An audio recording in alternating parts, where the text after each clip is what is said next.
പൊള്ളുന്ന വെയിലൊന്നും കലോത്സവ ആവേശത്തെ ബാധിക്കില്ല എന്ന് തെളിയിക്കുകയാണ് കൊട്ടാരക്കരയിലെ 63ാമത് ജില്ലാ കലോത്സവ വേദിയിലെ കാഴ്ചകൾ. വെയിലും ചൂടും വകവയ്ക്കാതെ തന്നെ പട്ടാള ചിട്ടയിൽ അരങ്ങേറിയ ബാൻഡ് മേളം കാണാം.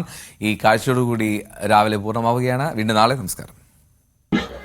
ബാൻഡ് സംഘം തയ്യാറായാൽ ആദ്യം പ്ലാറ്റൂൺ പരിശോധന, ലീഡർ കമാൻഡ് വിളിക്കിയാൽ പൊടിപാറുന്ന പ്രകടനമായി.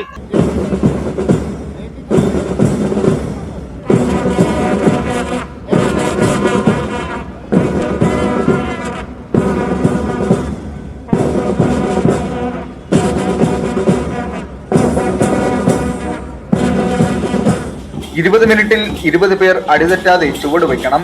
6 മാസത്തെ പരിശീലനത്തിന് ശേഷമാണ് ഗ്രൗണ്ടിൽ ഇറങ്ങുന്നത്. തികച്ചും പട്ടാളച്ചിട്ടയിൽ തന്നെയെന്ന് പരിശീലകരും പറയുന്നു. ആർമിയുടെ ഒരു ചിട്ട അനുസരിച്ചാണ് നമ്മൾ ഈ ട്രെയിനിങ് കൊടുത്തിരിക്കുന്നത്. നമുക്ക് ബാൻഡ് മാഷ് ഉണ്ട്, വേറെ ബാൻഡ് മാഷ് അദ്ദേഹം ഇതിന്റെ എല്ലാം പഠിപ്പിച്ചിട്ടുണ്ട് തിയറിക്കലായിട്ട്. ബാക്കി ചിട്ടപ്പെടുത്തിയത് ഞങ്ങളുടെ ആർമിയുടെ ഒരു ബേസ് വെച്ചാണ് ചെയ്തിരിക്കുന്നത്.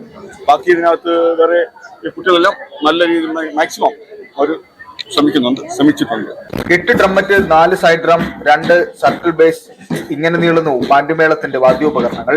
മത്സരാർത്ഥികൾ ചില കാര്യങ്ങൾ ശ്രദ്ധിക്കേണ്ടതായിട്ടുമുണ്ട്. ഒത്തിരി പ്രകടനങ്ങളൊക്കെ കാണിക്കണം, പിന്നെ ലൈൻ കറക്റ്റ് ആക്കണം, ഒരേ ഫോർമേഷൻ ലൈൻ അത് മാറരുത്, പിന്നെ ഒത്തിരി സാഹസ്യങ്ങൾ കാല് വെക്കണം, അതൊക്കെ ഒരേ ലൈനിലായിരിക്കണം.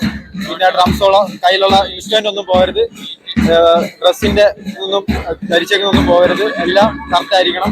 നമ്മൾ സ്റ്റെപ്പൊക്കെ ചെയ്യുന്ന ഒരേപോലെ ആയിരിക്കണം. നമ്മള് ഹെഡ് വെയിറ്റിലാണ് നിൽക്കേണ്ടത്. നമ്മൾ ആദ്യം ചെല്ലുക, സല്യൂട്ട് കൊടുക്കുക. ആ ഒരു നല്ല ഒരു രീതിയിൽ എല്ലാവരുടെയും കാലും കൈയും എല്ലാം ഒരേപോലെ എടുത്ത് നമ്മൾ ചെയ്യേണ്ടത്. നമ്മളെല്ലാവരും ഒരേപോലെ എന്ന് ആണ് അവിടെ കാണിക്കേണ്ടത്.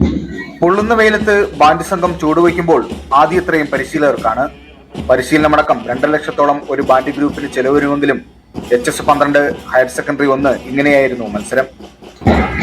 മത്സരം കഴിയുന്ന മുറയ്ക്ക് വിദ്യാർത്ഥികൾക്ക് ഊർജം പകരാൻ അധ്യാപകർ ഒപ്പമുണ്ട്. ഗ്ലൂക്കോസ് നൽകുകയും ചേർത്ത് പിടിക്കുകയും ചെയ്യുന്നുണ്ട്. കലോത്സവ നഗരിയിൽ നിന്നും എസ് വിനീഷ്, ന്യൂസ് 18, കൊട്ടാരക്കര.